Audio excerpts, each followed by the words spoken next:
Hi,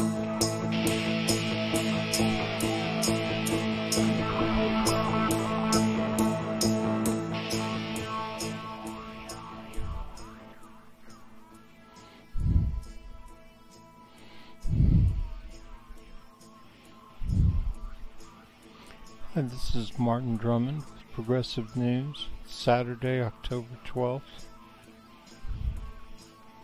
2019.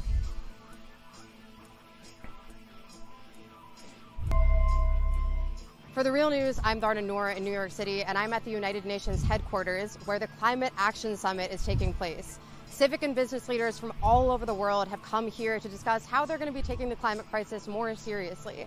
And a big emergent theme at this summit and the events leading up to it has been the role of youth movements in really pushing the climate conversation forward. Earlier this weekend, the UN held their first ever youth... Which is a total failure. I mean, let's admit that they're achieving nothing. They're not changing any of the, corporations or the companies or the governments decisions to do anything about it, as in they're not doing anything about it. And really, they're just spinning their wheels, and what are they achieving? And are they just there just to make noise, just to have something to do? Look, I'm on your side as far as pollution and the environment. I mean, people are overwhelming the planet. They're overwhelming the, environmental livable areas. As far as, animals and stuff, they don't have any place to live anymore because human beings are living in them. And these kids, what do they think they're doing? I mean, yeah, it's fucked up, but where are they gonna live? What are they going to eat? I mean, I agree. But you know what the solution is? To not feed the kids anymore. Because there's not enough food. And we were here first, the older people, so let's not feed the kids and let them die. So that bears and fish and animals can have, wildlife habitat. That's what they're advocating, and I agree. The bears and the fish and are more important than the human children. There's billions of human children. We can let them die in favor of the bears and the fish. Now, honestly, are you starting to see how ludicrous this all is? They're out there fighting for their own death. They're saying, kill us and let the bears and the fish and the lions and the tigers and the giraffes and the elephants live. And yeah, I would love to find a way to let all that stuff live. But it would mean killing our babies. Eating our babies. You remember the joke that they did with Ocasio-Cortez? Eating babies. I mean, that's serious, right? I mean, we mean it. It's the solution. But we're joking in terms of it actually being something we could really do. So you talk about being caught between a rock and a hard stone, and why? Because men aren't able to keep their wieners in their pants. I mean, it's really that straightforward, obvious.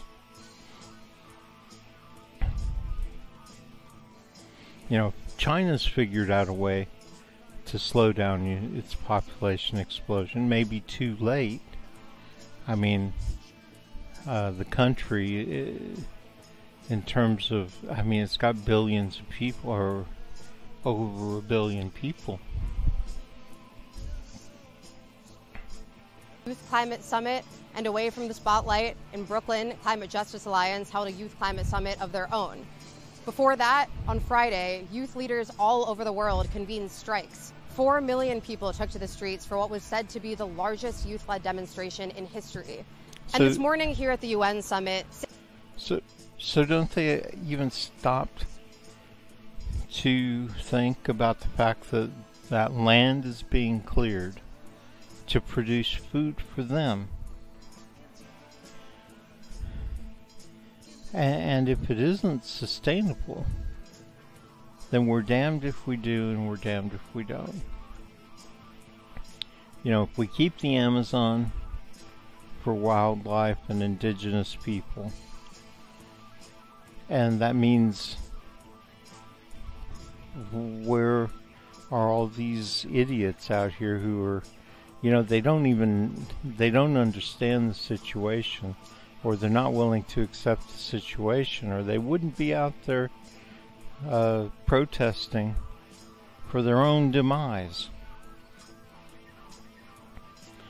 They'd be protesting against people who are stopping people from, you know, clearing the land in the Amazon, for instance.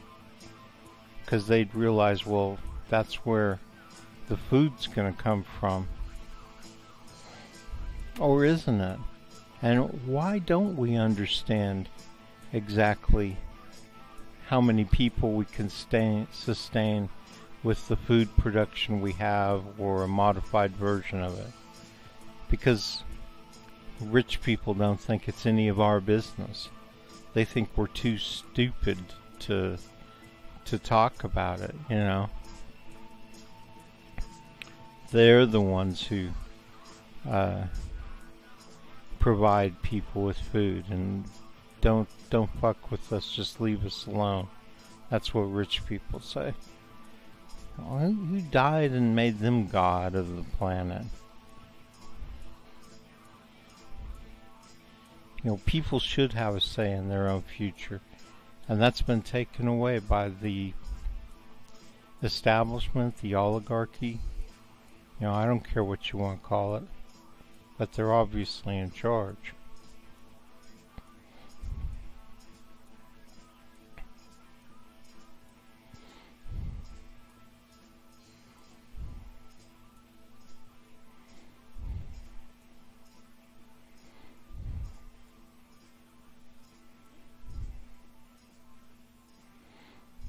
Well, you know,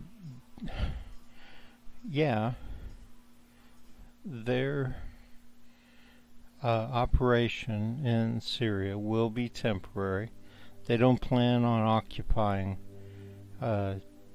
northern Syria for Turkey. But what you have to understand is northern Syria, well, yeah, there's some Kurds, but the whole of Syria, all of Syria, all the area that Assad, the beast Bashar, controls, it's all Sunni. If you want to look at who the people are who live there, you know, not the people who have coveted the land, who said it's ours, even though, oh, we'll allow millions and millions of Sunni to live in there, but it's ours, the Alawites. As far as I'm concerned, the Alawites should be wiped off the face of the earth. They're a scourge. They're a horror from the past.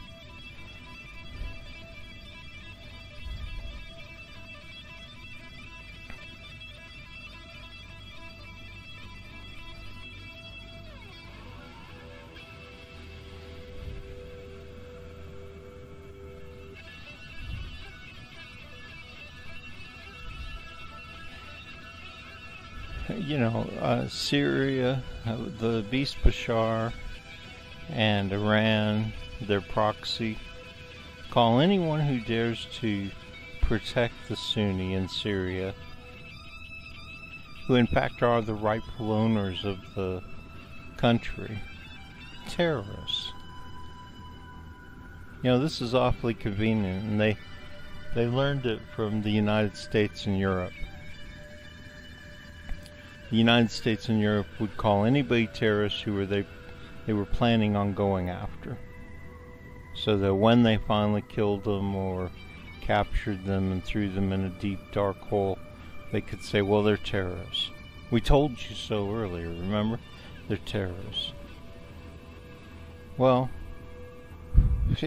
you know, maybe some are terrorists, but the vast majority of Sunni, whether in Syria or Iraq, are not terrorists. Yeah, and you know what? The United States, in all their, we're destroying Daesh, we've won, we've beaten Daesh, we've beaten Islamic State, well, why haven't you captured or killed Baghdadi?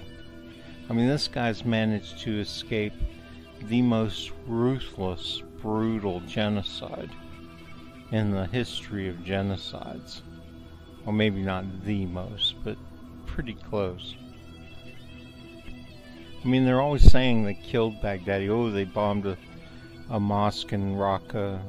Baghdadi's dead. And then, oh no, he's just seen over here.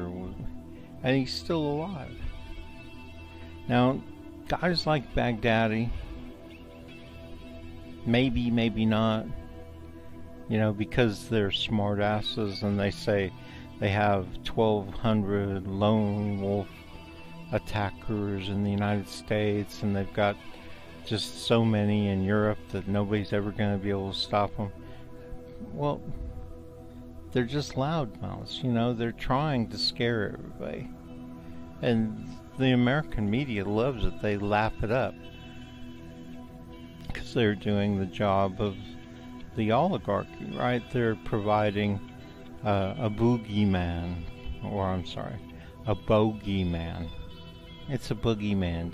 Stop calling it a bogeyman. My God, what are you people, ignorant? So, you know, well, here, let's see some more here.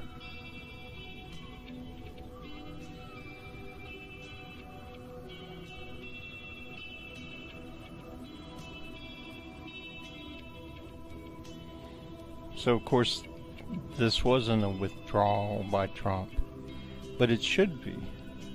I mean, we cut a deal with the Turks to let them be our army in northeastern Syria, and then we didn't come through to them. Look, Trump, wake up. Turkey is offering to replace the YPG, the SDF, in northeastern Syria. Let them do it. Stop playing games. What are your generals and your diplomats doing? You're throwing Americans in harm's way when Americans should be working with Erdogan, with the Turkish army. And if they have to even turn around and fight the YPG are terrorists. And the PKK, there are millions of Kurds in northeastern Syria who don't even want them there. They're drawing fire down on them. They don't want them there. So the United States needs to carefully disengage from the YPG and the SDF and hook up with the Turkish army and run the Kurdish forces out of there. Not the Kurdish people. You know, bring it back to what it used to be. Except for, in my opinion, you get rid of the beast Bashar. And you bring in, because he's the one who set this all up to happen. He's the one who set this all up for disaster. He's the one he's a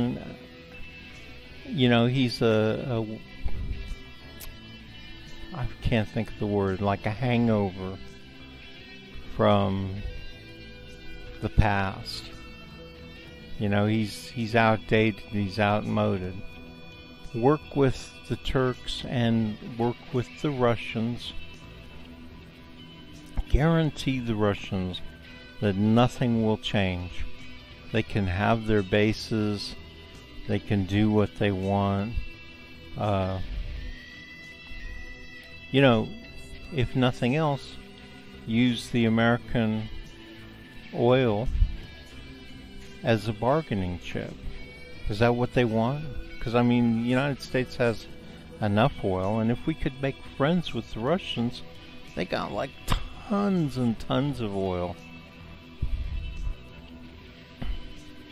I mean, we're going to be getting away from oil probably completely in the next 20 or 30 years. We've got fusion energy coming online in the United States and Europe. All that oil that Russia sits on is going to be worthless. Well, you know, maybe economies will continue to run on oil, but to their detriment, because the rest of the world's going to get together and say, hey, everybody's got to stop using so much oil. I don't know whether global warming is going to cause us to have to just completely quit fossil fuels, but it doesn't really matter. I mean, burning shit, it's just so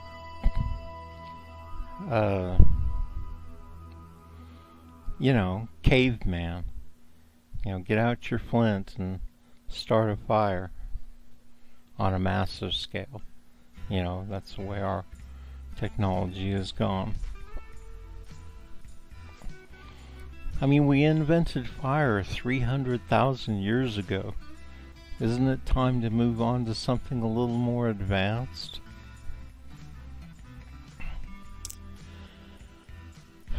And you know, I have to admit that solar may turn out to be, because solar takes up a lot of space. Can we sacrifice that space? Don't we need it? You know, for growing things? Or maybe not, I don't know. This is another thing, they don't let us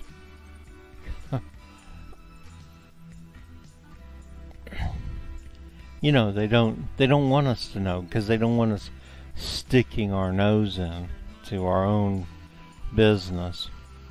They want to claim that it's all their business, the rich, you know. And why wouldn't they? That's how they keep themselves rich and everybody else poor.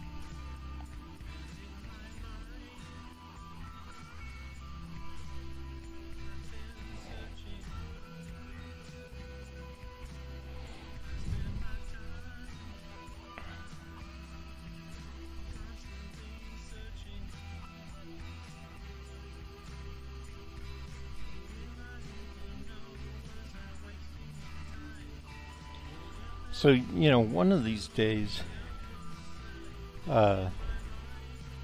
even Al-Qaeda and IS and Islamic State in Syria and the Levant and Iraq are going to be remembered as heroes who, I mean, no matter how bad they are, they're going to be remembered as heroes for defending the people against the United States, against Beast Bashar, against the Russians. And why? I mean, why can't we develop this moderate Islamic defender?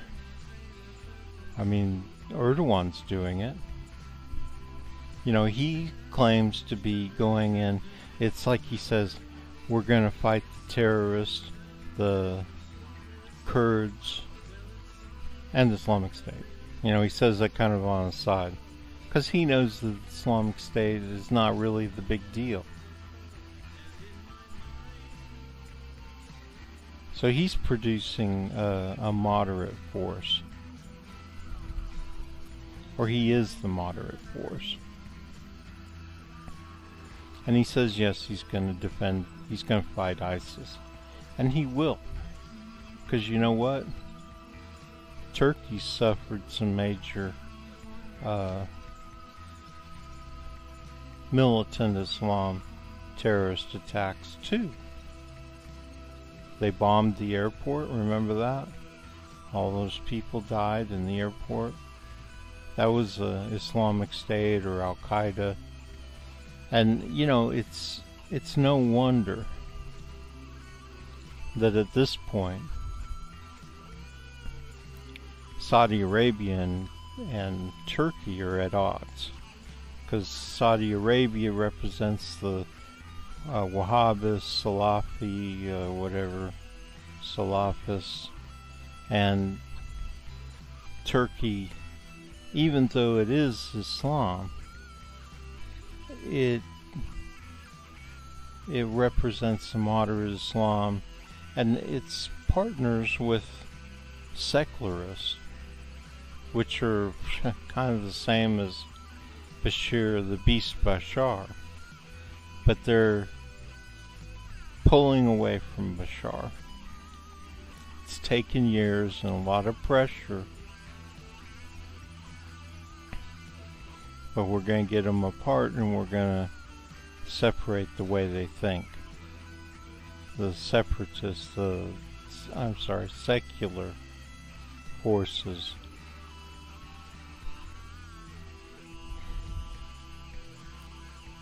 You know, it's sometimes, I mean, I'm not a religious person in terms of organized religion, but at some point, you have to work with these people to separate out the crazies from the just normal people, which are the vast majority of all people in every religion. Otherwise, how are you ever going to beat the fundamentalists, the ones who believe all the nonsense? And we all know that, but you gotta try and figure out a way to eliminate them over time.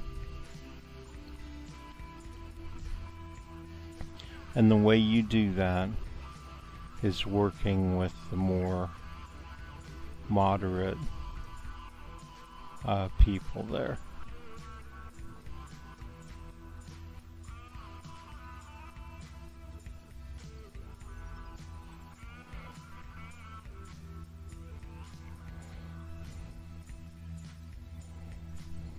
Well, European Union interior ministers are meeting in Luxembourg today to discuss how to deal with migrants arriving across the Mediterranean Sea. Countries including Germany, France, Italy, and Malta have already agreed to accept a share of migrants rescued at sea. Now they want other EU states to join in a new voluntary resettlement scheme. According to EU law, asylum seekers must register and stay in the country where they first... Okay, let's deal with the fact here. A fact, and that is, and I know you're all going to jump up and down, but many of the migrants are simply coming to Europe or the US or wherever because they want our social services. I mean, despite the fact that the United States doesn't have, you know, very good social services, it's better than in Mexico or anywhere outside of Europe. I mean, yeah, there's some countries that have some nice social services, but the fact is they're so poor that compared to, I mean, otherwise why do they want to come here? We're not going to let them buy up the land and live on it, so they're going to jam into the cities and they're going to want, you know, some kind of security. Land, and that has put enormous pressure on Mediterranean states. So far this year, Spain has received more than 20,000 migrants, Italy almost 8,000, and Greece. So you can see they're complaining, or concerned about the burden upon their countries. They're concerned about their own citizens. Now,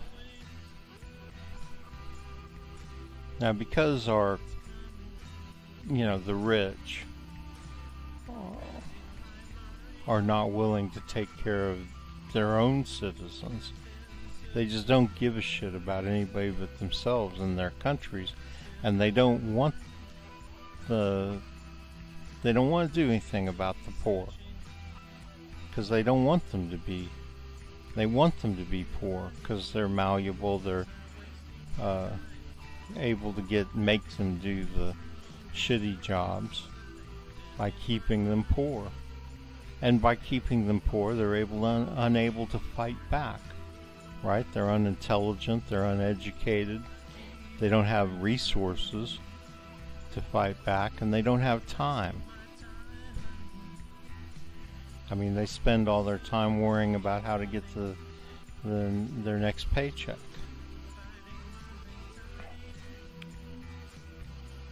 And so, I reversed my immigration policies, even though I believe it's important to take care of my own people. But at the same time, if the rich are going to play this game, screwing their own citizens, then I say, okay, well, let's take all these illegal people and make them allies in defending ourselves against this war on us by the rich.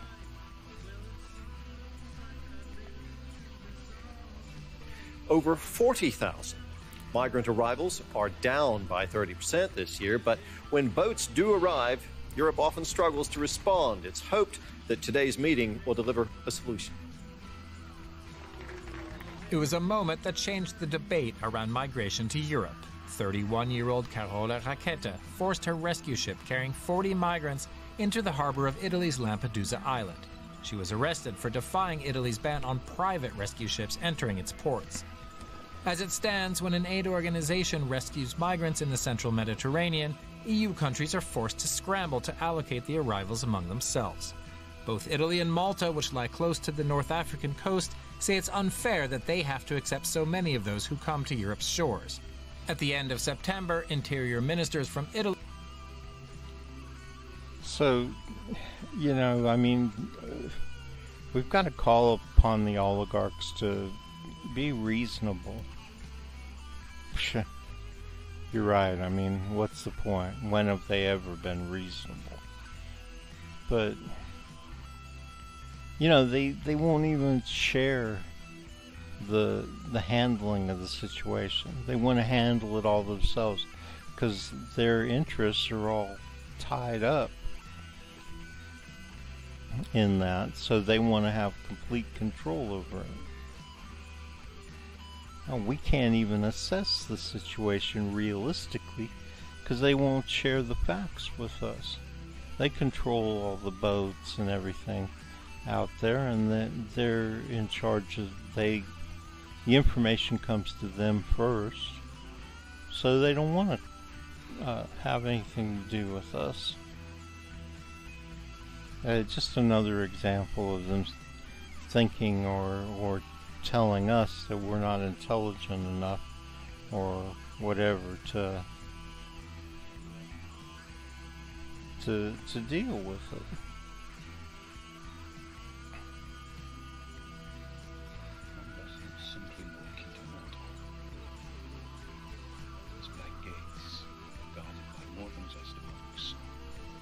There is evil there, doesn't sleep.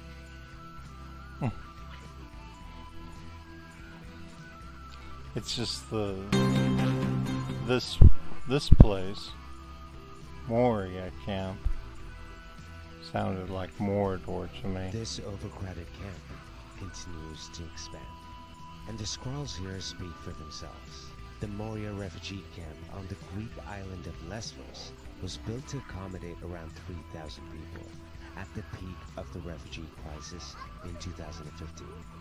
Now, nearly 14,000 people endure squalid conditions. Among them is Habib, an Afghan whose journey here with his family took 14 months. The place, the security, the food, there are big problems here.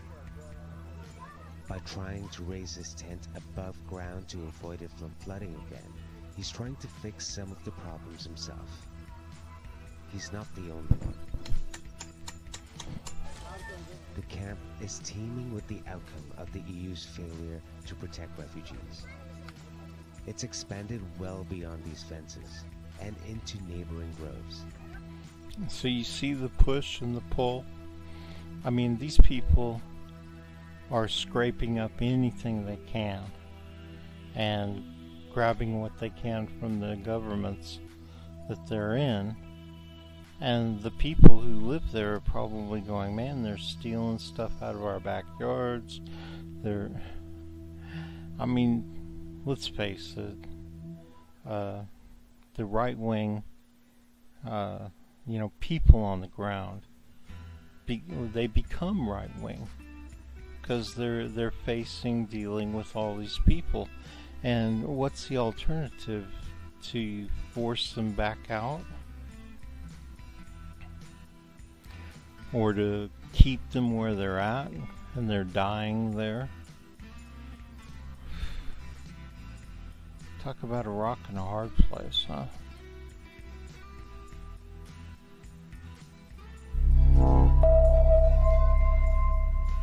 Hello, my name is Taya Graham, and welcome to the Inequality Watch on the Real News Network. As we said before, this show is about the most acute existential threat to humanity, our country's growing income inequality. But our mission is not just to expose how billionaire coddling exacerbates inequality, but to hold the worst actors accountable. And to do this, we'd like to delve into the details of stories that might seem on the surface to be far removed from this topic, but in fact show just how the super rich not just bend the system, but dominate it. And I want those of you watching to know that if you have evidence of the abuse of people at the hands of the wealthy, please share it with us. Tell us in the comments or message us at The Real News on Facebook or Twitter.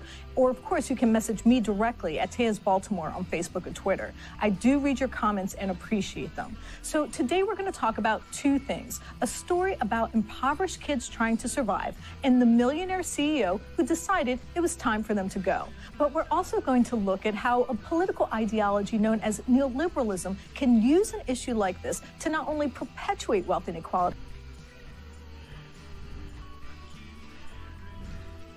but first we're going to continue a tradition we started opening our last segment, invoking the specter of past purveyors of unbridled wealth to characterize the behavior of the present. Last time we called this the Marie Antoinette effect for the 18th century French. An annoyance to him, and he was speaking on behalf of a myriad of businesses downtown. If the mayor didn't do something about it, that it was going to harm the quality of life in the city, and that this, this symbol of poverty made him uncomfortable. But the story doesn't end there. And I hate to say it, but they're right.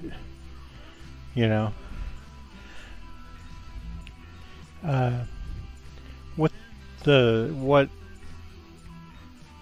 the Real News Network isn't going to talk about is all the crimes that are being committed in the area. And yeah, they've got to say, well, somebody's committing those crimes. Well, you've got all these people approaching cars. I'm not rich, but I don't want strangers approaching my car. I don't want strangers on the sidewalk, as in people who... I don't want crimes being committed where I'm trying to be in the public space, right? So like if I'm walking from shop to shop, if I'm walking from my car to the shop, I want to be safe. And I can understand where these people are coming from. See, this is another example of addressing both sides. So you've got two sides.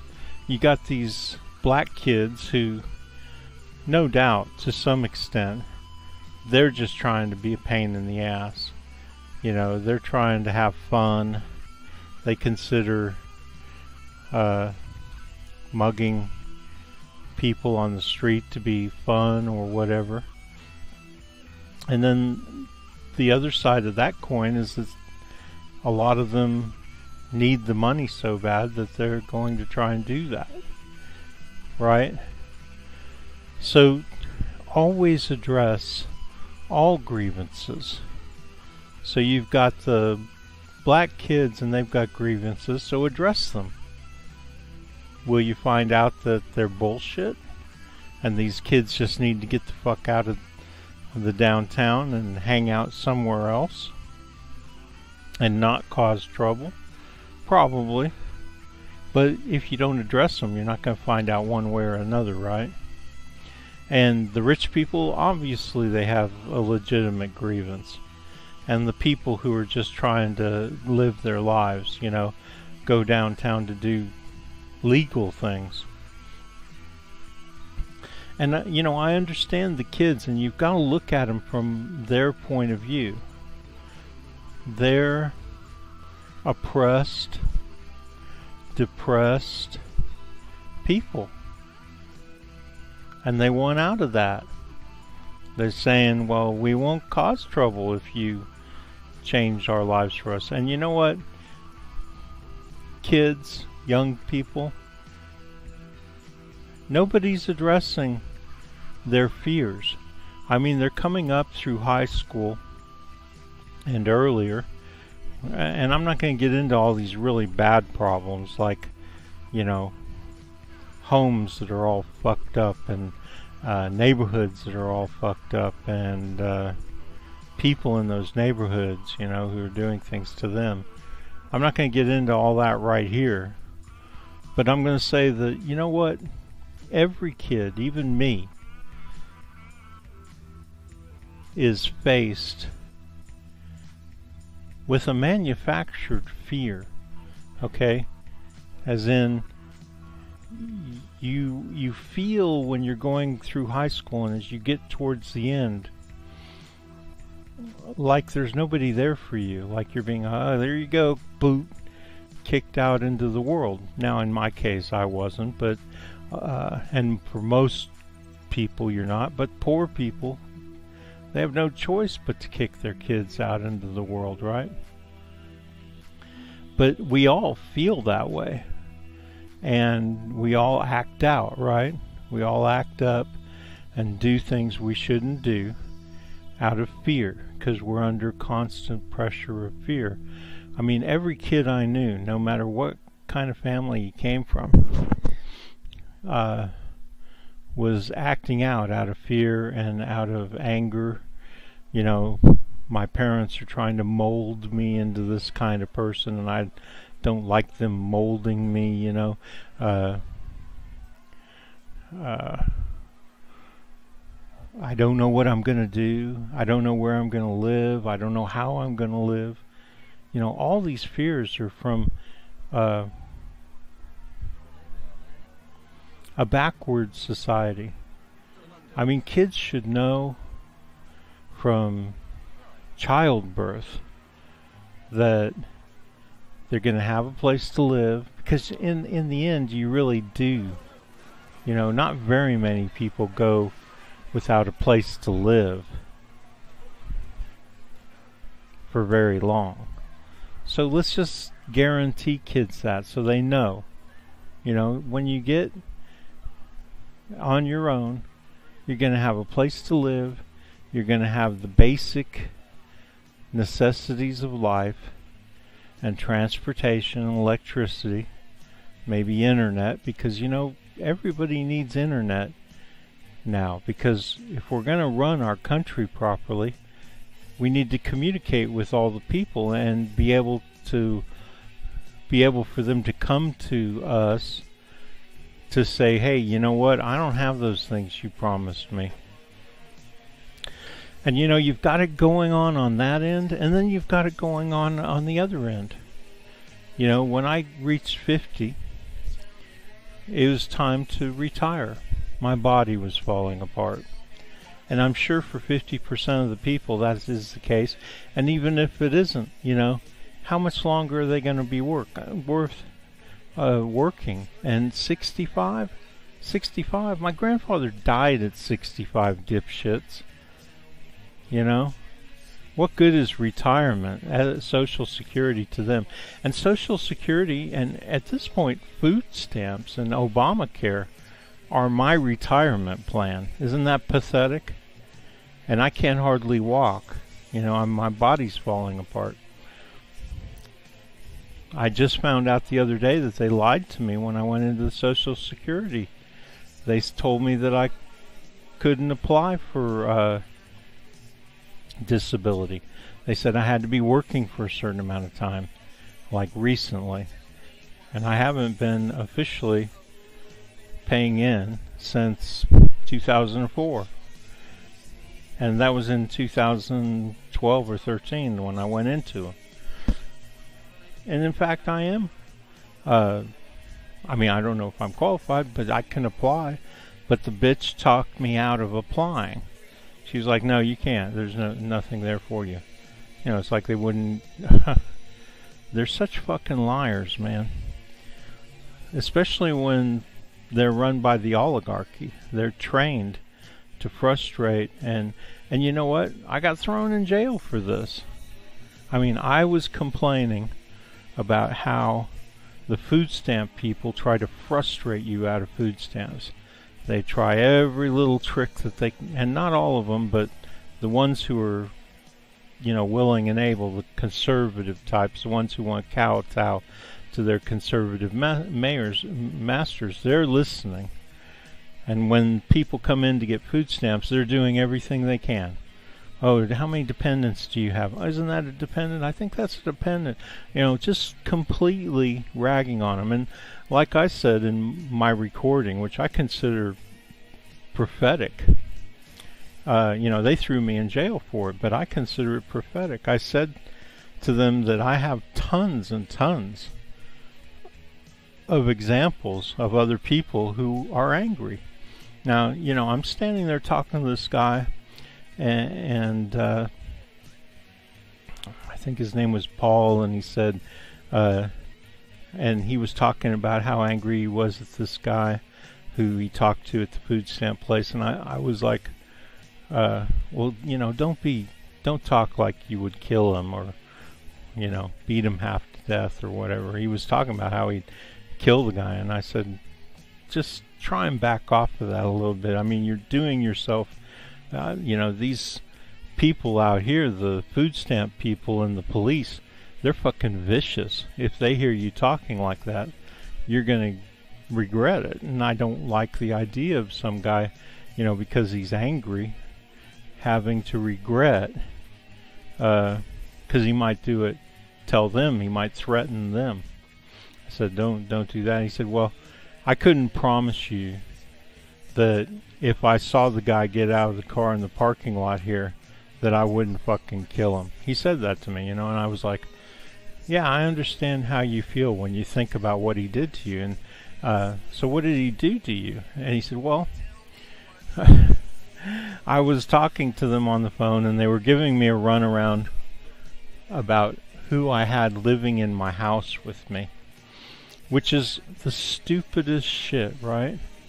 Because all they have to do is tell you, all you have to do is fill this out and say you're not sharing your food stamps with anybody in the house. Once I got them to tell me that, which was only a couple weeks ago, I just filled out the thing saying that, you know, the only person in my house is not eating any of my food, and I'm not eating any of theirs, or preparing. And they make you write out that you don't prepare or purchase for each other, right? It's so simple. It solves that problem. And I was scared to death that they were going to try and combine the other person in this house's income, who's got tons of money, with mine. And I think that's what they're trying to do, because they don't ever explain it to you, and they don't ever tell you what you have to do. Just fill out that thing saying you don't share your food. You know, they keep on dragging it and trying to tell you don't qualify and you don't qualify.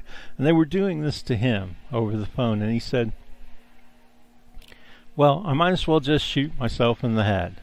You know, that's just an expression that you use, right? Holy fucking shit, the cops come knocking at his door. They say, well, the lady on the phone with the food stamps was, said you were threatening to commit suicide. And he said, I wasn't threatening to commit suicide. I was expressing the fact that,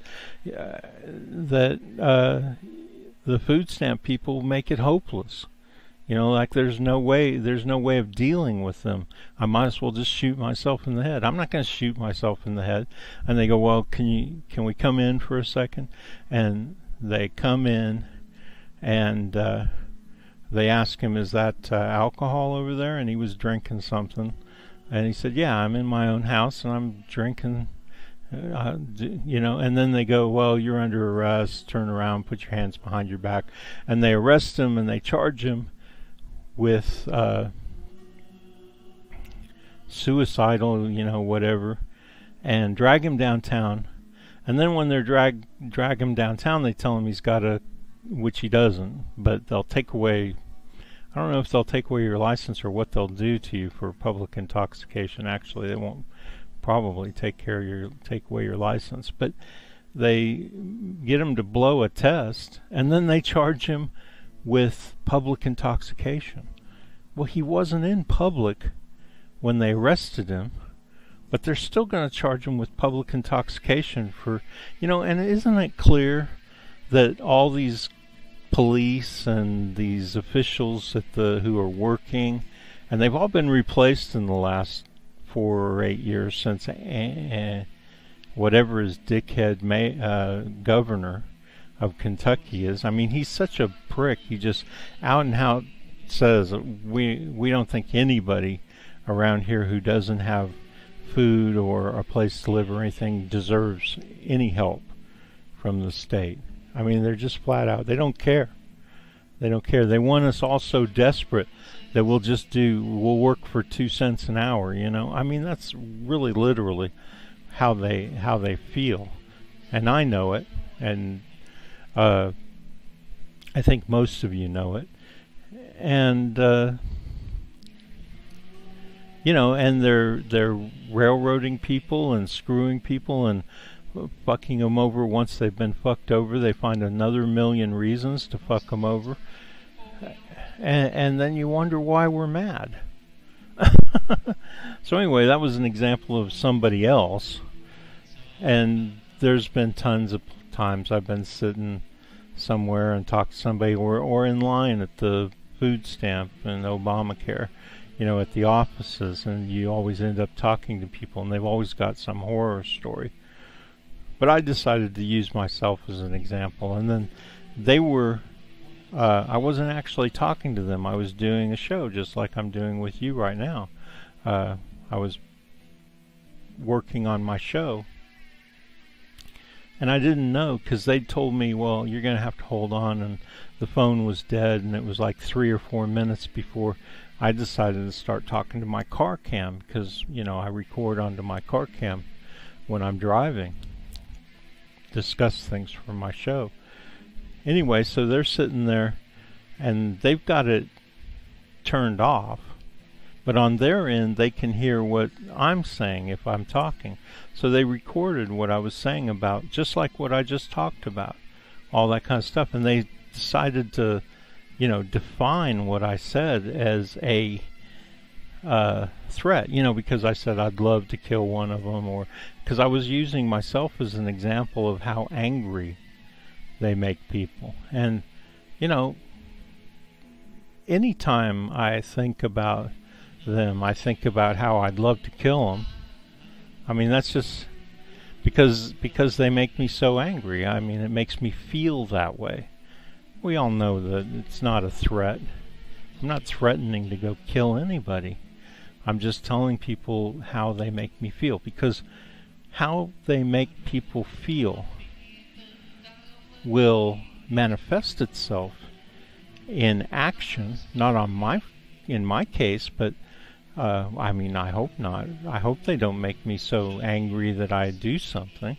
But for other people, and in general, making people angry and feel like they've suffered injustice is a dangerous thing.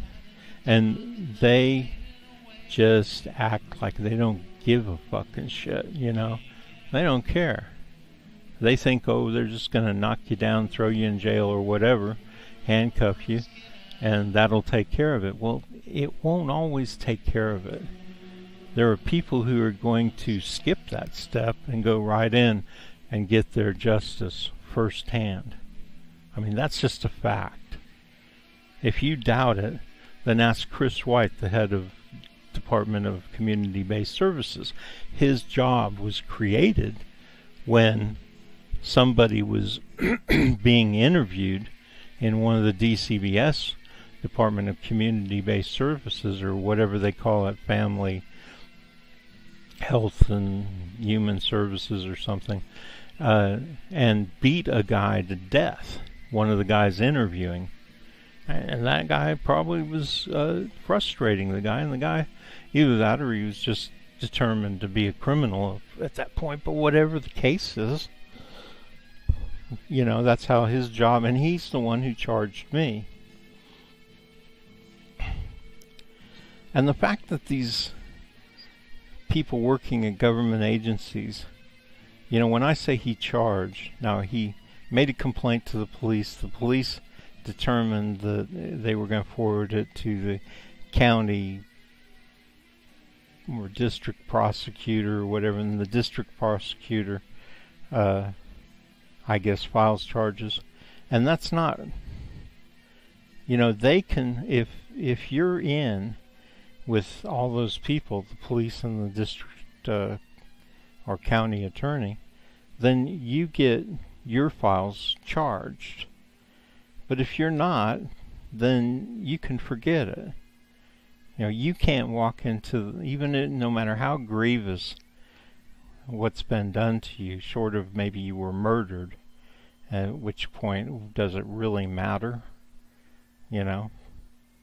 I mean, I went in and told them that this guy, I'm in Kroger's, right, and I'm standing in line, and the line next to me doesn't have anybody in it, so I slide over and get in that line, and this guy just happened to be coming up behind me, and I didn't see him, and he got mad. He felt like I had jumped in front of him. He said that, you know, and then he starts saying shit, and I go to the police and tell him, you know, and this guy scared the shit out of me. I mean, no, I'm not usually chicken, but this guy was really big,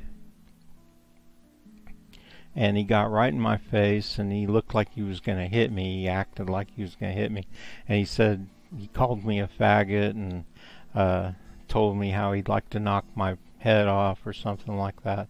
And you know, so I went to the police. Well, the police didn't do anything. They didn't even make sure that the video from the store was around. Well, it was just so happens I was lucky enough to have a voice recording going at the time, and I took it into them, and they said, yeah, that's definitely.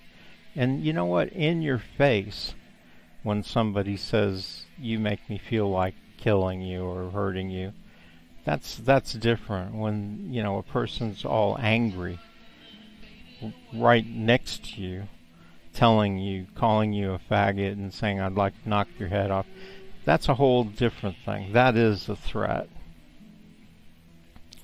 Without the context of being right next to me and everything, it's not necessarily a threat, you know, but being right there. And they didn't do anything, because I'm me and they're them. So when they want a charge filed, and when they want it taken seriously, when they want it investigated, then all of a sudden it's a real, even if it isn't a threat. Like in my case, it's not, I didn't make any threat.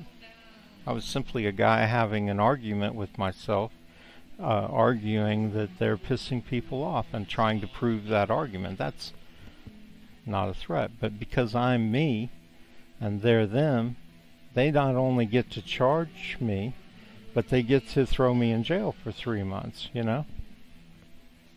I wasn't able to do anything to the guy who threatened me, and he really did threaten me. This is a perfect example of injustice, right? When you've got an example of two different cases, and one's guilty and the other one's innocent, and the innocent spends time in jail and the guilty one walks free. Where the fuck are we going in this country? How does that work? So, clearly you can see that I'm not a conservative, even though I argue here that, you know, people should be, you should look seriously at both sides. And I'm sure you're going to tell me, well, but it's so lopsided. Why should we look at the cop side or the conservative side or the business owner's side or whatever? You know, the establishment, all these rich people in this town who all want to tell everybody what to do. Well, because if you don't, there's never going to be any legitimacy to the process or the outcome. Alright, you've got to look seriously at both sides. You're more than welcome to throw out idiots' grievance if you don't think it's a grievance, but if you do, then you need to address it. And if you do this, it will work out better for everybody all the time. And remember my main rule: don't tear down. I don't care how rich somebody is, don't tear them down. You know, that just causes them to fight back harder. Just isolate them. Take them and all their money and put them out along, you know, out of the way, where they can't cause trouble and they can't interfere. But don't take anything away from them. I mean, short of when we're talking about the big picture economically, the only thing you're going to take away is their participation in the economy of essential goods and services, you know, like housing, transportation, electricity, clothing, food and water, and stuff like that. Yes, the establishment needs to be removed from that part of our economy, and they need to be removed from politics. They have no business being in politics. They talk about free speech in politics, that they want free speech, that money is speech, citizens united. No, they don't even have any business in politics, because all they're interested in is a tiny population of demographic in the United States. They're not interested in it. And to be involved in politics, one of the requirements is that you care about every citizen, not just some small group. Same thing with, you know, people in the suburbs. So they like to get politicians who only care about people in the suburbs. Black people. You know, if a black person is running and all they care about is black people, they have no business being in politics. All politicians need to think about all people. Otherwise, you end up with just more and more of the strife between black and white people or whatever, because there's one group or another is always going to feel like they're being treated badly.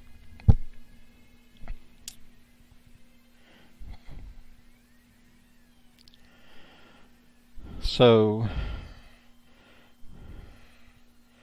you know, these kids stand on the corner and wait for they need to, if they're allowed to do this, they need to wait on the corner until somebody calls them over. And even then, we've got to address safety. You know, these kids are running around in traffic. You know, what's that all about? So there's all kinds of, and you know, yeah, I mean, you don't know what's really happening. Maybe some of these kids in their present state are unemployable. You know, I've dealt with poor people who work for me, and they thought that they could just be assholes all the time and do whatever they want. And that doesn't work for, a job. In my case, this was a black kid who, every time he took a car back to the parking lot or brought it in, he was squealing the tires.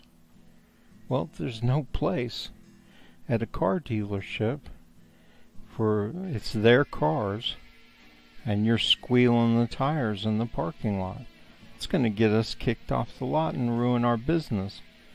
So, sometimes there's a lot of, little things that you have to take into account. Maybe they're antagonistic, causing problems.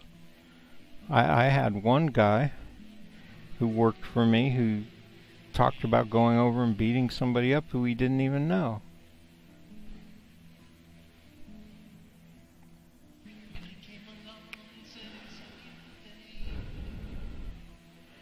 Some kids' problems are so serious nobody wants them. And certainly they don't want them near them.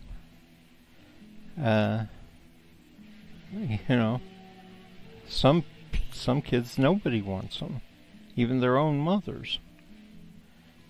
You've got to deal with those things if you're going to seriously address issues. It's the same thing I said about illegal immigrants,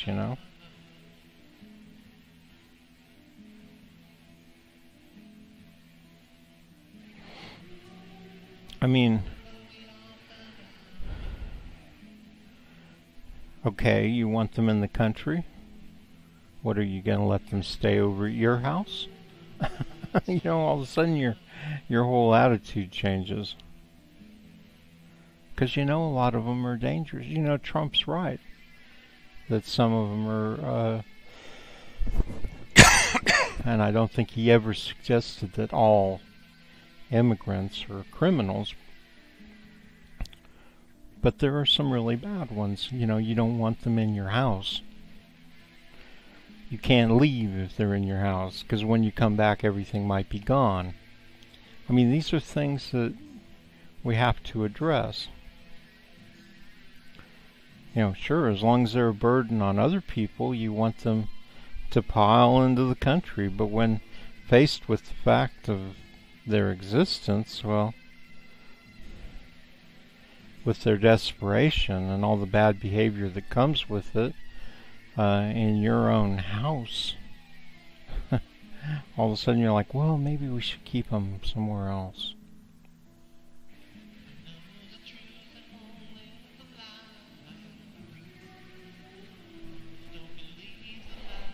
Designed to collectively punish the Venezuelan people. Should the opposition be supporting sanctions? Well, let me tell you before that the only war that has been waged with the Venezuelan people was waged by the regime of Maduro and Hugo Chavez themselves. Where do they get guys like this? Miguel, he's an angel and a saint. This guy is a piece of fucking shit. He works for mafiosos, for Guido. And, Chinese television, what are you doing? Why are you putting this guy on your show? Let's hear what the other guy has to say. Doing this, what's the end game here for the U.S.? Well, I don't actually believe the Trump administration is interested in regime change. What they're interested in is seeing the legitimate ruler, who is Juan Guaido, assume. Oh my God! Let's see what this guy has to say. Russia, we have China, we have India, we have Turkey, and they are willing to step in and trade with Venezuela, and they are willing to insist on a multi-polar world, which basically have certain respect for other countries. Ever since Westphalian peace in Europe in 17th century, there was a kind of admission that let countries develop their own way. If they want to be Catholics, let them be Catholics. They want to be Protestant, let them be Protestant. The same thing here. If when Venezuela wants to develop along the Chavez model, let them do that. Let America and other countries help them to do that. Let's do the best we can, rather than introducing some kind of person who is not recognized by majority of Venezuelans. It's not recognized by majority of the countries, except certain countries which follow United States leads. We know that a lot of poor people in Venezuela support Maduro. Army supports Maduro.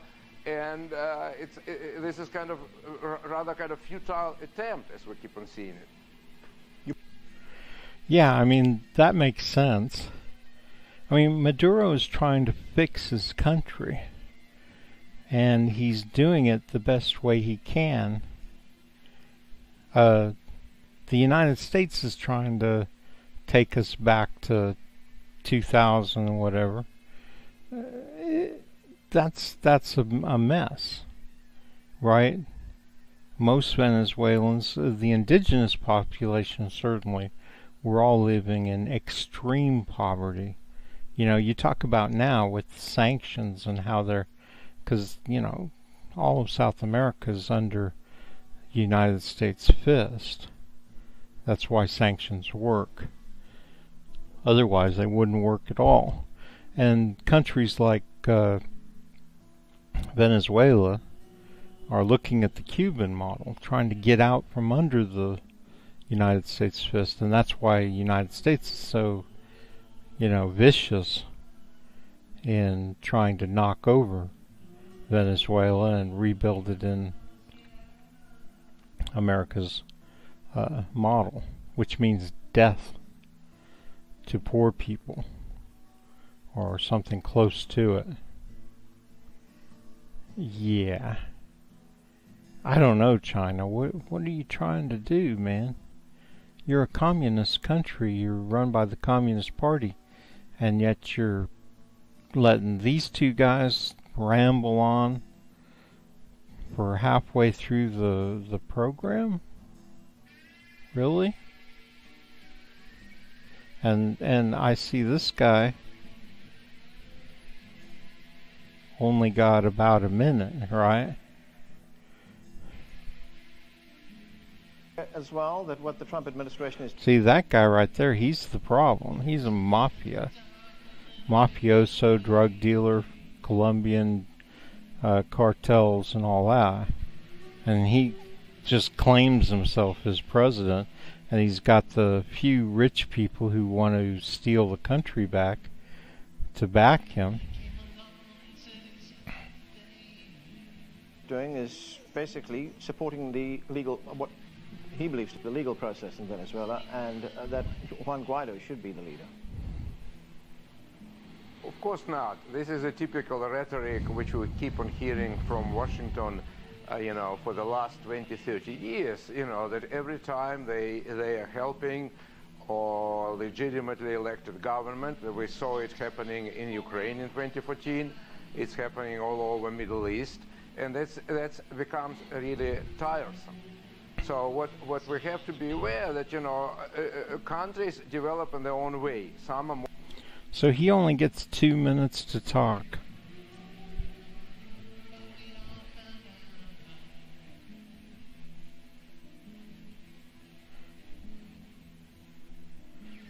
Okay, then he gets to talk here from 19 minutes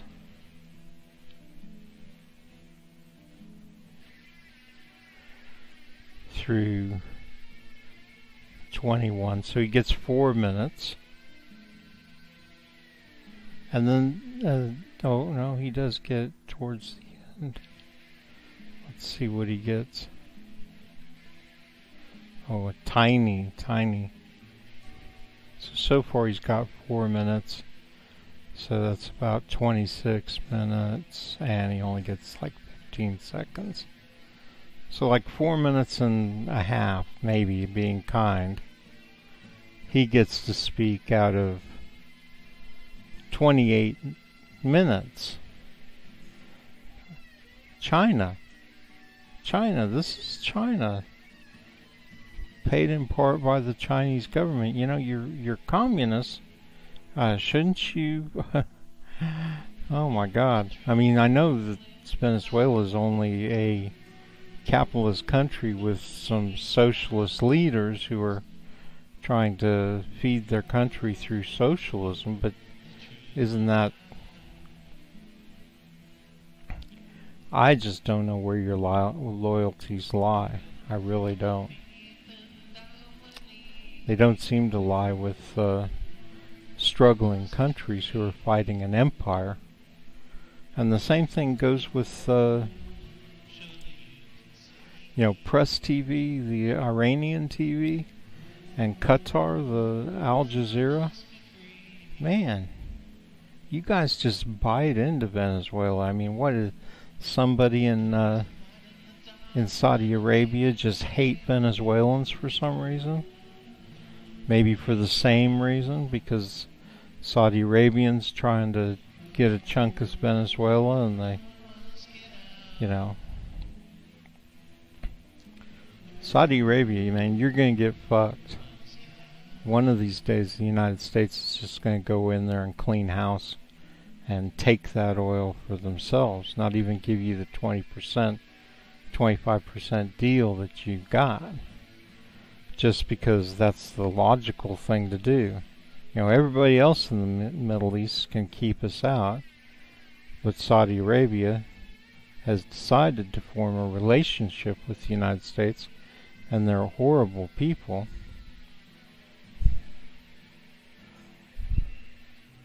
What they did to Khashoggi, God. You're evil motherfuckers.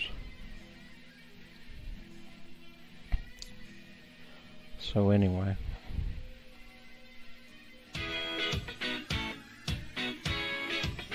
In 2020, and when we hit in all of the... Will definitively rule out all big money if she becomes... Sorry, but I can't stand her. She's another Hillary Clinton, Shillery, the shill. And I will not listen to her lie, because in the end, she's owned by the establishment, by the oligarchy, and no matter how she talks about all these grand plans that are going to supposedly make average people better off, which I'm not even so sure that her plans are going to, she's not going to do it once she gets in. She's going to find a way to fail. The Democratic nominee for president, meaning it would be the first grassroots finance campaign. Now, Stephen, I mean, I think the way I look, it is a big deal, but I look at it as really, I mean, she was getting smacked online by, particularly by if she's trying to appeal to Bernie Sanders as supporter. So do you think that's what this particular pledge is? And will she actually keep her word going into the election? I mean, I don't really know who this is angled at per se. I mean, it could just be what her own kind of moral stance is on the issue. But, I mean, she's got no moral stance. She's going to do whatever her owners tell her to do. I mean, this is just fucking stupid. And the stupidest part of it all is the confusion on how money works in politics. The stupidest part of this is how much candidates spend on the mainstream media, lamestream media. Millions upon millions. And the mainstream media is their enemy. They shouldn't be giving any money to mainstream media. CBS, ABC, NBC, CNN. If they're going to invest their millions, like Bernie Sanders, I already just spent $1.5 million in Iowa or something on television stations. But if they were even going to invest, then I would suggest investing on making pundits like me popular in Ohio. But more than that, I say don't even invest in television and the internet and stuff. And I wrote Sanders and told him, don't spend money on mainstream media. Put it into people. Fuck volunteerism. Pay people. Pay people. You're talking about $15 an hour, and you're not willing to pay your own people $15 an hour. Pay them. Pay them $15 an hour. I mean, out of those millions, you telling me you couldn't pay a lot of your volunteers? Pay them $15 an hour to go door to door, you know? And I support Sanders. He's my guy. You know? But I don't agree with him on a lot of things, you know, immigration, gay rights, abortion, guns. But I also think and when I say guns, I mean I support a man's right to protect himself. Yes, let people have guns for protection. I think he agrees with me there too, but a lot of progressives don't. But I also think he should put our money where his mouth is. No more spending on MSM. God, when you give millions of dollars to CBS or whoever, that's a bit of you know, of a betrayal. No more slave volunteerism, Bernie. Pay your people. And in fact, I call a strike. You guys, there are 1 million of you. Demand Bernie pay you and not give money to the mainstream media. Strike, strike, strike, strike. Look, I don't want to hurt Bernie, but is he going to take you seriously until you tell him that you want to? I've told him I want to be paid. You know, I wore my feet out for him and in 2016. No more. You're gonna pay me if you want me to go out there. You got millions of dollars, and you're telling me you don't want to pay me. You pay you few people in your campaign, your little kiss asses who don't do a good job, by the way. I mean, I've heard a lot of things about your, you know, here's right here, Bernie. Here's your campaign manager. I would do a much better job than the guys you got. They're hopeless. And you know what? If you were paying people, which you are, I would do it for free. If you were paying people like me instead of the people you got. Right? I would. I'd do it for free. I'd say, Bernie, don't need a dime. Just let me do the job the way I want to, and I'll do it for you, and we'll win. We'll win. You know how popular my message is? When I say that on how to handle abortion, on how to handle immigration. I mean, Bernie, like it or not, not very many people in this country support you on open borders if that is what you're not coming out in favor of, you're not making it clear to the people. I think most people think you support open borders. You need to get off of that, because it's not 1900 anymore. Most Americans will not support open borders. Most people will not support murder of a baby. Yeah, aborting a fetus, that's one thing, but murder of a baby? No, they won't, and as long as the United States is as dangerous as it is, as dangerous a place as it is, you think you're going to make people happy by taking away their only means of self-protection? Nah.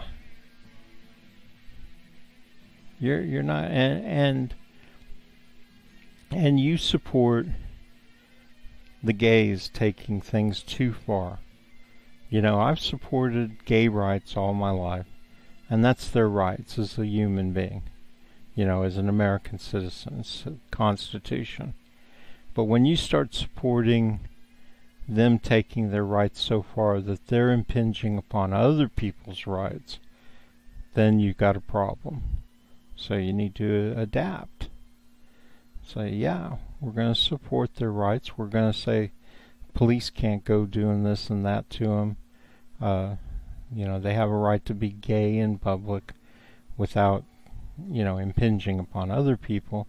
They have a right to promote their homosexuality to a point where it doesn't infringe on people raising their kids. They don't want gays coming around telling them, hey, it's better to be gay than to be straight. You know, you have no right to tell somebody else's kid that. And you're going to find out that you're going to come up against a brick wall every time you try and do it, regardless of what Bernie does. And Bernie shouldn't be promoting that any more than he should be promoting the military going into our high schools and promoting their career days, you know? You know, fuck it. Get rid of career days altogether if it's an issue. Okay.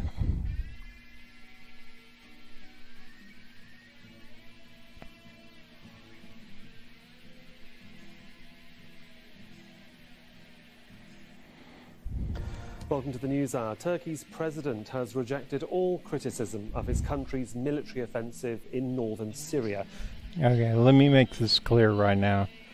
The SDF and the YPG, sure, they have people in there who are good people, but they're in an organization that's a terrorist organization. Who these fucking idiot generals and you know, who decided to out of expediency, you know, they're trying to get Muslims and Kurds are Muslims too, by the way, to fight each other. And for the most part, Muslims in Syria have accepted the YPG, but not permanently, and not their more militant and terroristic side. And at this point, that's what's going on, is the Muslims in Syria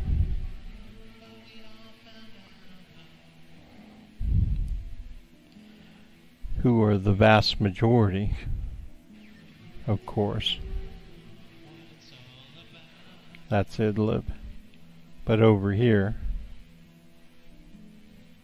they're still the vast majority anywhere in the country.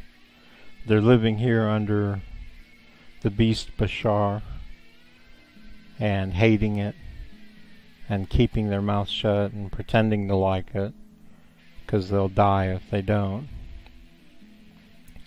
They're living over here under the Kurds and the United States, and they hate it. I mean, that's why do you think as soon as Turkey attacked, all of a sudden you're getting all these you know, and they're going to call it ISIS or IS. I mean, what is the state in Syria out from under the control of these assholes, Bashar, the beast Bashar, gonna be? Well, it's gonna be almost 90% Muslim, right? So yeah, call it Islamic State, call it what you want, call it the people of Syria who I don't like. That's what the people who are there, and a lot of Americans, that's the way they feel, not the way I feel. I don't particularly like, you know, Sunni Muslims, but they're the vast majority of people, even through here. I mean, Raqqa over here is, you know, it was until the United States bombed the shit out of it. So the SDF, and the SDF has attacked Christians. The YPG attacked Christian communities through here, you know, keeping them down. And they've you know, most of the people were unarmed, and they gathered them up and put them in camps, and these horrid camps and these horrid prisons. And at this point, I feel like they're holding Sunni Muslims hostage. I mean, I'll bet we hear about massacres in the camps. There's already been some serious problems in the camps, but I'll bet you we start hearing about, because these people, you know, they're going to tell you that they're all about, they even call themselves the Syrian Democratic Forces. Bullshit. Democrats don't put a bunch of the people living in the area in prisons, thousands and thousands, and call them foreign fighters. These people weren't even armed. They just gathered them up. And to me, I think they're holding them hostage. And I think that's one of the reasons why Erdogan is invading. Because he's just decided it's reached a point where it's too dangerous to leave all these Sunni Muslims in Kurdish hands. You know, it doesn't take very much, right, for these Kurds to turn into monsters. I mean, this war between Kurds and Turks here, I've never heard of a minority on the losing side against a major power like Turkey, killing as many people as they have. It's literally thousands and thousands and thousands. I mean, you can talk about Islamic State, who's a mishmash of people who are under enormous pressure, right? Having Russians attack them and Americans attack them, and Hezbollah attack them, and Iran attack. Iran's got bases right down here. They want that oil right there, huh? Everybody wants that oil.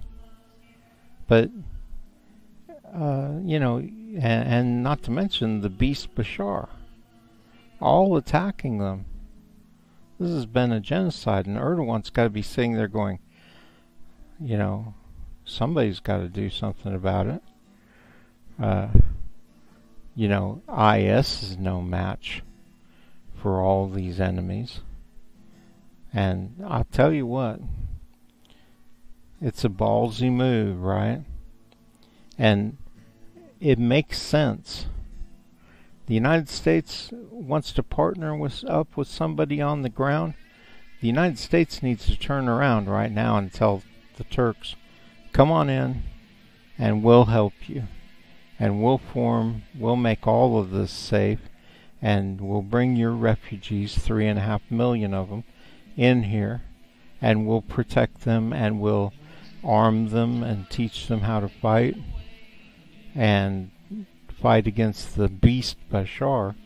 You know, do it now while you've got a chance.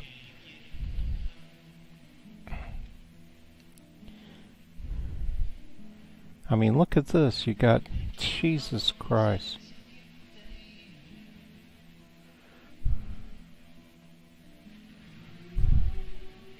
And you know, take what's good about the SDF and incorporate them into this, and make the Turks happy.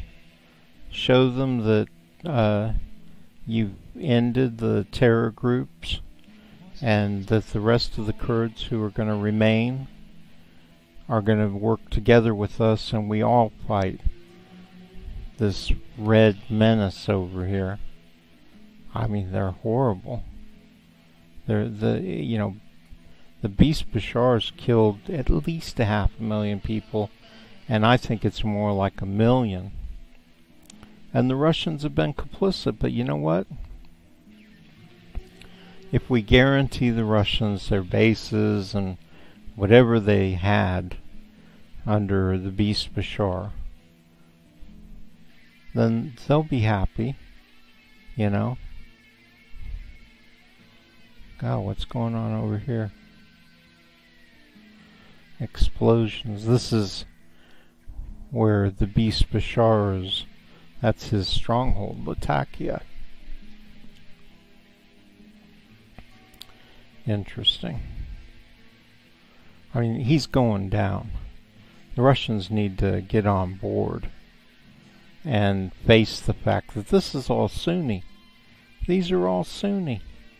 All through here, all the way down into Damascus, all along here, out here. These are Sunni, all of them. You basically tried to kill them all.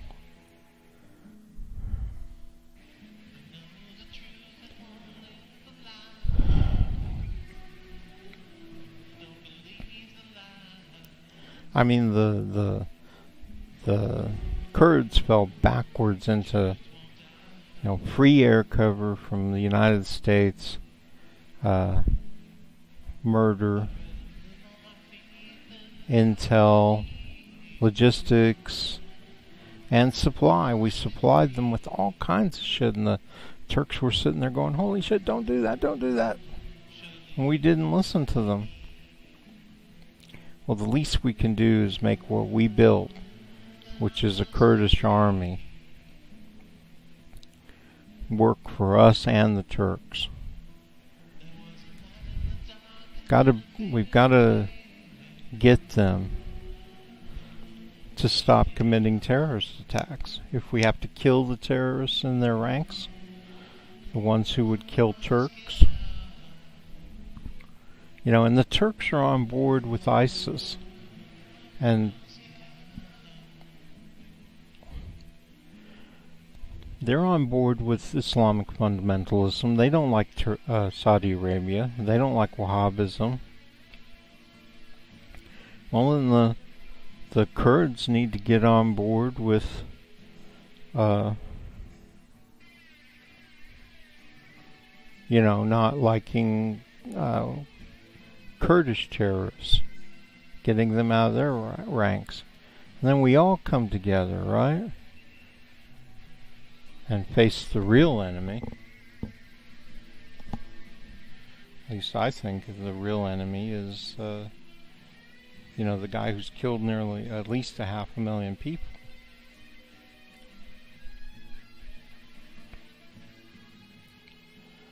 And the American generals or whoever, I know they have good intentions, but God.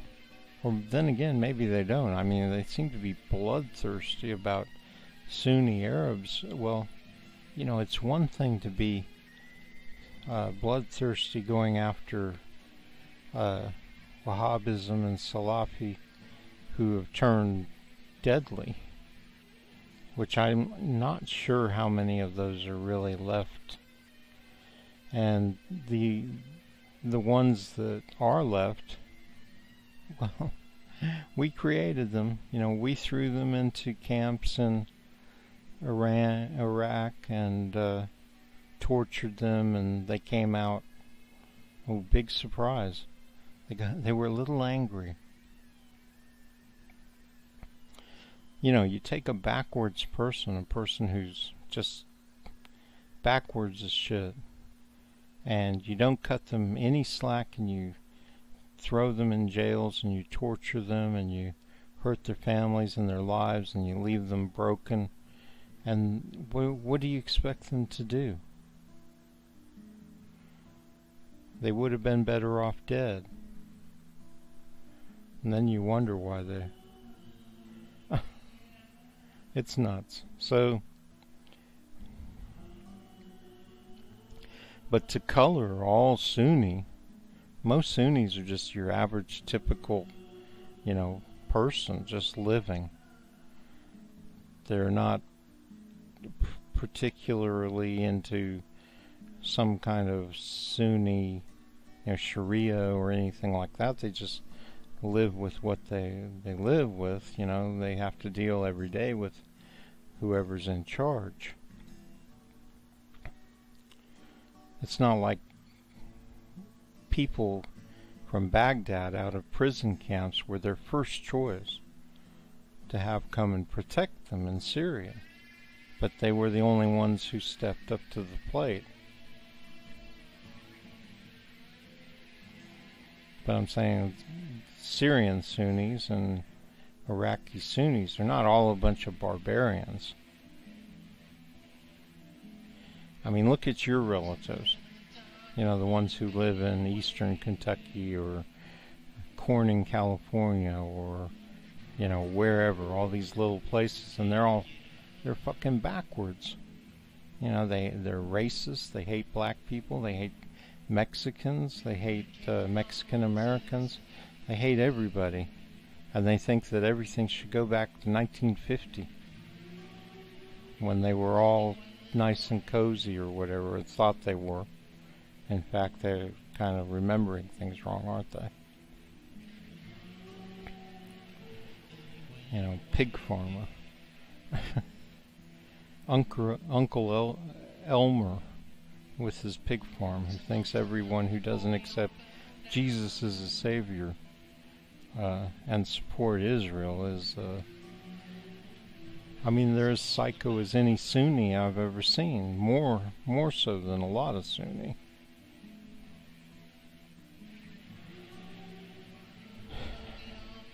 But the United States has given this terrorist group control of much of Syria, which is inhabited by mostly Sunni. Really? Do you support the military invasion and occupation? You know, the Kurds, do you support them in North Syria? Do you really think that it's appropriate that they should be given the military power? I mean, they have the power to call in airstrikes in the middle of a city, which results in, I mean, at least, I don't know, 1,000 to 3,000 innocent civilians dead in Raqqa during that attack. And if you think that the Kurds really ever have control of this area right here, you're crazy. It's just the Sunnis are just sitting back and staying quiet and minding their business so as not to cause a huge uproar, and waiting for what's happening right now. Now they're attacking. You know, maybe ISIS is attacking IS. But mainly Sunnis are going to rise up in support of the Turks, because under the Turks, the Sunnis are going to get their houses back. 3.5 million people in Turkey are going to be come back and live here, even though maybe they lived here throughout this area before, but a lot of them lived in here. But now they're all going to come live in here until they can take this back away from the beast Bashar, and they will. Eventually there will be a war. Or maybe not. Maybe it'll just stay divided. I don't know, but what the fuck?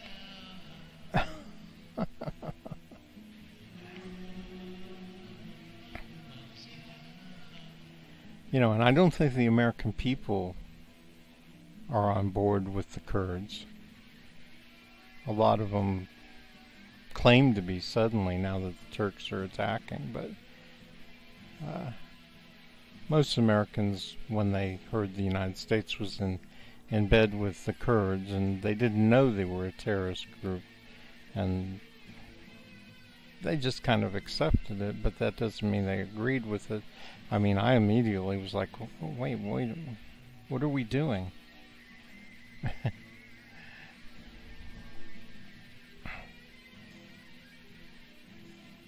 You know, for that matter, did we agree to invade and occupy Iraq? Do we agree with being in Afghanistan for, what, 17 or 20 years or whatever? No. As a matter of fact, I can remember when, you know, the neocons were telling Americans, you know, it may take 100 years of occupation of Afghanistan. I was like, what? And so were a lot of other people. They were like, what are they talking about? They really think Americans would agree to be caught in the middle of a huge war in Afghanistan for that amount of time? You know, we wanted to be in and out in weeks, months at the most. We never agreed with it, but and you know, if the Taliban wasn't big before, it sure is now, huh? We created IS in Syria, we created ISIL in Iraq, and they almost knocked us out too, didn't they? They actually took all of this in Iraq and up through Syria, and then we had to take it back.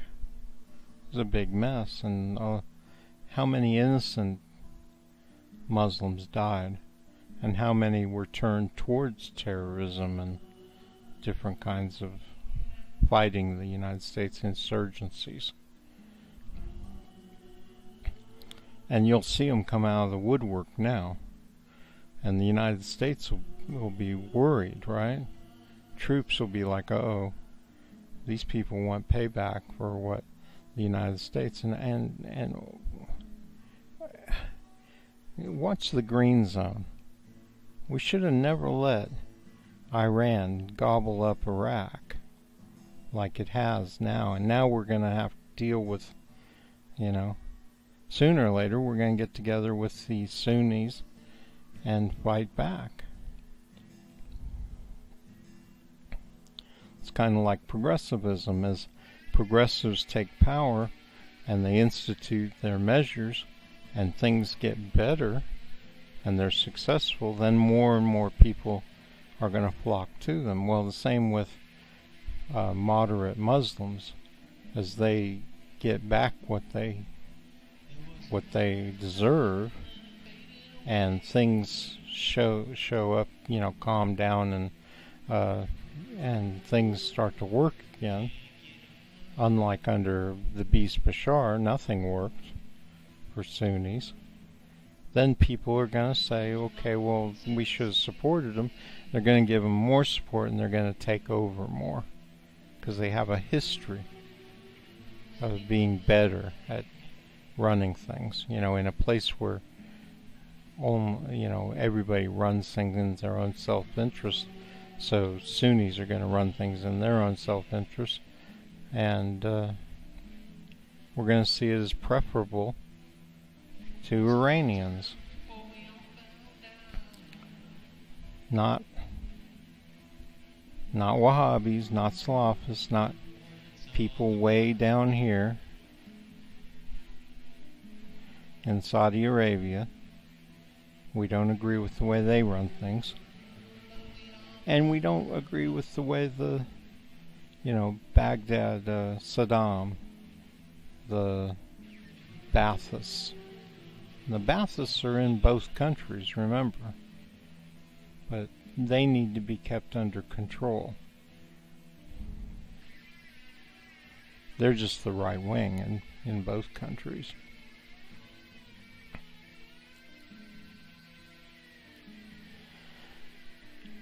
You know, and if you're against this imaginary Al-Qaeda, then why wouldn't you support the Turkish invasion?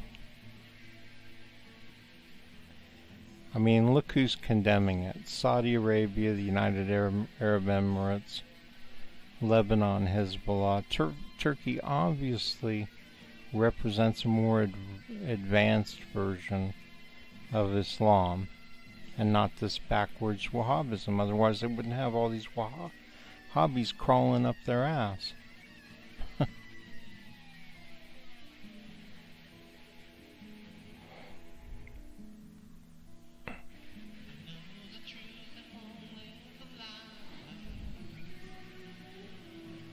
Turkey immediately attacked the Kurds when Trump announced that we're no longer going to be in northern Syria. So I want to show you a quick BBC report on that, and then I'll break it down a little bit more. In Syria, a new round of warfare. the town of Ras Al Ain under heavy bombardment. Rationalization, and made a case to Trump that Trump found convincing, where Erdogan... Okay, Kyle, you don't know what you're talking about. Maybe you should stick to, like, domestic and progressive politics. Of all these, because what happened was the Turks had tried to work with the United States. They had joint patrols, and they were trying to open up a corridor on the border. And the Turks kept telling them, no, you've got to stop supporting the Kurds and let us come in and create a zone on through. I mean, they want to go all the way through, really, is what it comes down to. And they kept telling them this and warning them and being more and more stern. Erdogan and others. And, they finally did get together with NATO and made them understand that we're coming in. And poor Trump, Erdogan just called him on the phone and said, hey, here we come. Firing rockets and missiles and artillery and bombs. And you better get your people out of the way. And, Trump rushed around, hurried around, scurried around, and and he didn't get most of the troops out of the way, but then he sent a bunch back in. And Turkey was just like, what? And so now there's problems, and the French, I think a lot of this has to do with, you put a bunch of people in there with the Kurds, and they're going to make friends with the Kurds, regardless of what type of people the Kurds are, and they're going to also, talk them up, and their countries are going to say, hey, wait a minute, the Kurds are such nice guys. They're the democratic forces. Bullshit. They're democratic when it comes to Kurds, This is nonsense. I mean, you can't say that they're democratic towards Sunnis. They hate Sunnis. They've got them all in prison camps and stuff. So, Kyle, this idea that the United States made a deal with Erdogan, which you're trying to promote, you don't know what you're talking about. Trump just got out of the way. I mean, it was coming. He just got out of the way.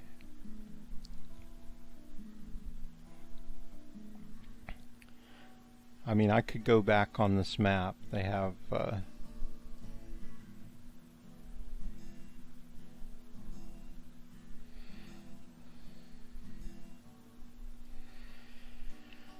I don't know exactly what day it was. Let's see what was happening on October 1st.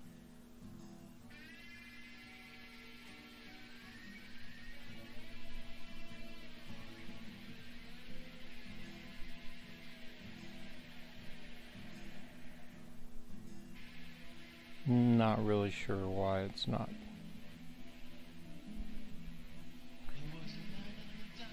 Not really doing what I want it to do. Anyway, I could go back and I could show you where the Turks were saying we're coming in, and finally just said we're coming in right now, and they started coming across the border, and that's when Trump reacted. So, Kyle, every time you try to get into foreign policy, you land flat on your face. Faceplant, fail, all these new terms that they use for it. You need to stick to what you know best, and that's Bernie and progressive politics. وتساعدنا أن ندخل على بيوتنا بسلام وتحمينا من الإرهابيين البككة. ندخل ببيوتنا بأمان وتحمينا من البككة ومن الإرهابيين الغير البككة المتعاونين مع البككة.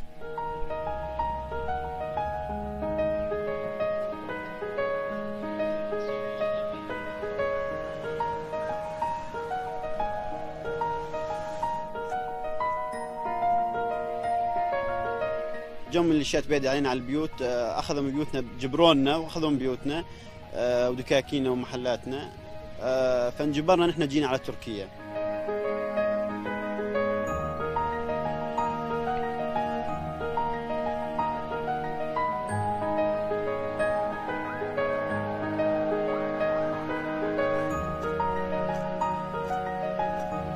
Yeah, well, that's not really true. But other than that, it's the same.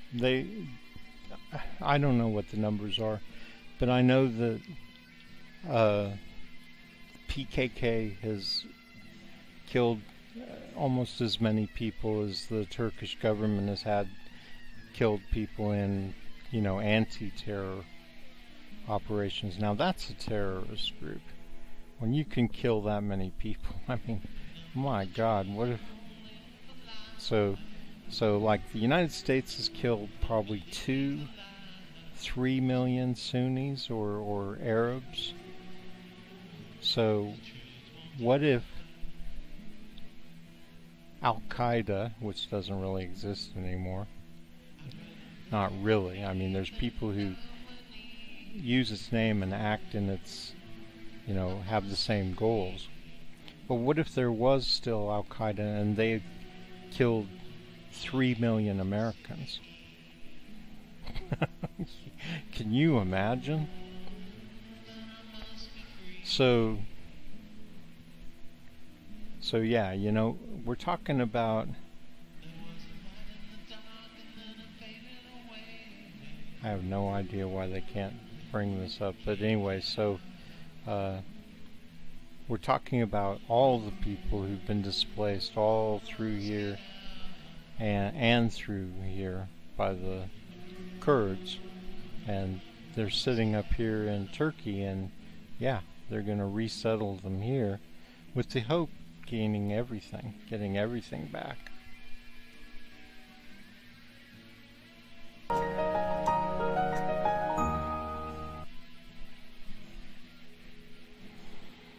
Well, Syria's deputy foreign minister says Damascus will confront, quote, the foreign invading forces which are present illegitimately on Syrian territories. Yeah. Talking about the pot calling the kettle black. There's nothing legitimate about Bashar al-Assad, the beast Bashir, and Damascus. The parts of Damascus that he still controls. Nothing. He has no mandate. The people don't support him. They'll support him because they're scared of him. If you were to go in and ask questions, they'd be like, well, how do I know that this guy doesn't really work for the beast and he's trying to get me to say something stupid? People are tortured to death every day by the beast. So he has no... he's never been elected. The people would not elect him if he was, in a fake, where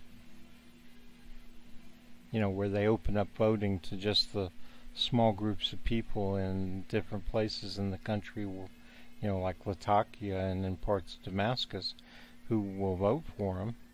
And then all that you're given is a choice of voting for him or not voting for him. So there's no democracy, legitimization. The only way he's legitimate is through military force. This is all nonsense. And press TV, really, you're pathetic. You're fucking pathetic. I mean, you're great when it comes to talking about, you know, Yemen or whatever, where you're the losers, but you're pathetic when it comes to, you know, because all you're saying is what you want. And, you know, you're really disgusting sometimes. I think I've got to... I mean, you love to point out any time that America hurts. So there's... Erupted just days after power cuts were ordered across the state to prevent wildfires. The fire is still completely uncontained. See, this isn't you caring about people in California. This is you gloating. I mean, I'll bet you this is a religious thing. I'll bet you think that you're trying to say that God's punishing California, you know, for being Americans who fight Iran and support Israel and stuff. It's just, I mean, you're a joke, you know. For what little good I get out of you by reports that actually, you know, expose criminals like American politicians and whatever, for what little good I get out of you, you're really mean to the American people. The American people don't need you pointing out that Americans are being hurt by forest fires or whatever, because it's just mean of you. Fucking motherfuckers.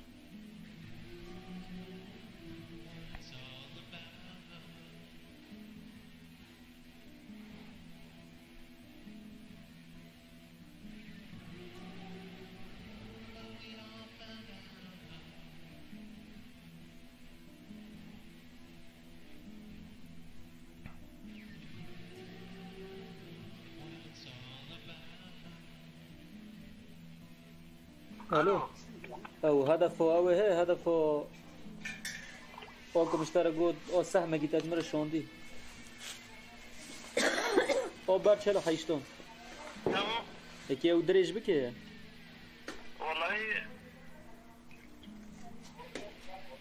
ده ولا اللي ولا خبر ندارم تمام شتای ماجي بندنش بو خط اساسی بگیرم. So these are Kurds calling in a U.S. airstrike on part of Kobani. See, this is what I'm talking about. I mean, really, when we gave them this much power, and what kind of hatred are they building up against themselves and the United States? I mean, the United States is guilty of war crimes in northern Syria. Raqqa was a joke. But there's your proof for you right there. Cool. They're, you know, this is them actually calling on their cell phone, you know, calling in and, you know, like I don't like my neighbor across the street, and I get on my cell phone and I call in a predator drone strike on their house. God, people. Does any of this make any sense to you?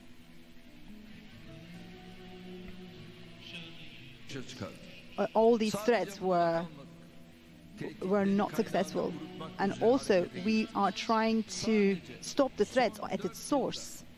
Only in 4 years within our borders, 7,500, and outside our borders 8,500, 16,000 terrorists were neutralized by us.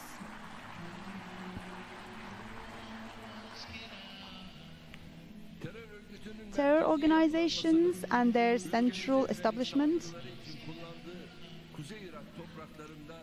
and we locked them within northern Iraq. But the terror corridor that they're trying to establish at our border, we have stopped them with the Olive Branch operation. And with Russia and Iran, our cooperation and Astana process, In Idlib, also, we have prevented a huge humanitarian crisis.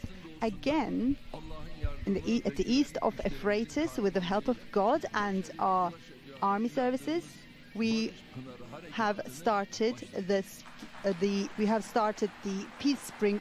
And he's right. And if the Kurds would leave them alone, this area all through here in Idlib, if the Syrians, if the beast Bashar and the Russians would leave them alone, they would create peace there, but they've created peace through here except for the Kurds keep causing trouble. Keep blowing off motorcycle bombs and car bombs and trying to attack the Kurds or the Turks through here. And I don't know if you've ever heard of the Turkoman, but they're all scattered out through here, and they're also a very, kind of quiet people.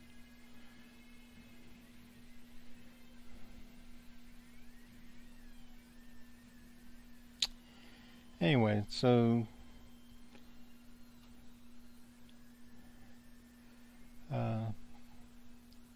this is Martin Drummond for Progressive News, and thanks for watching.